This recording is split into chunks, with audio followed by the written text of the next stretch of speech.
कहानी एक ऐसे बादशाह की है जिसे जमीन पर इख्तियार मिला, आसमान की खबरें मिली और हवाओं की फरमाबरदारी नसीब हुई, लेकिन उसके दिल में आजी ऐसी थी जैसे कोई दरवेश कोई सजदे में गिरी हुई रूह। ये थे अल्लाह के नबी सुलेमान बिन दाऊद, एक बादशाह जो नबी भी था, एक नबी जो मखलूक की जुबानें समझता था। जिन्नात, इंसान, परिंदे सब उसके लश्कर का हिस्सा थे और हर कोई अपने अपने अंदाज में उसकी खिदमत करता था। एक दिन वो अपने लश्कर के साथ एक वादी की तरफ रवाना हुए।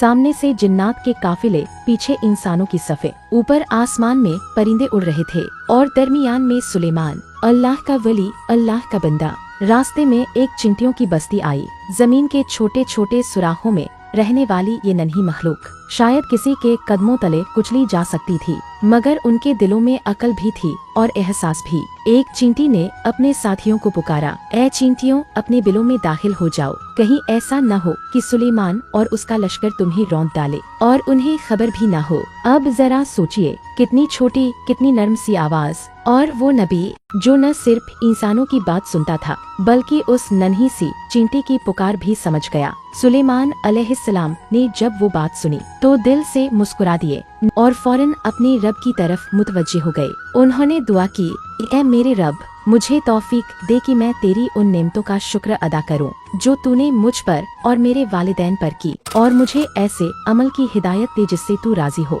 और मुझे अपने नेक बंदों में शामिल फरमा। कितना अजीम मंजर था, एक ऐसा बादशाह जिसके हुक्म से हवाएं रुक जाती, जिसके इशारे से जिन्नात हरकत में आते, मगर वो रुक गया सिर्फ एक चींटी की आवाज पर। यही है नबूवत का मुकाम, यही है असली बादशाही, जहाँ ताकत के साथ रहम और इल्म के साथ शुक्र हो।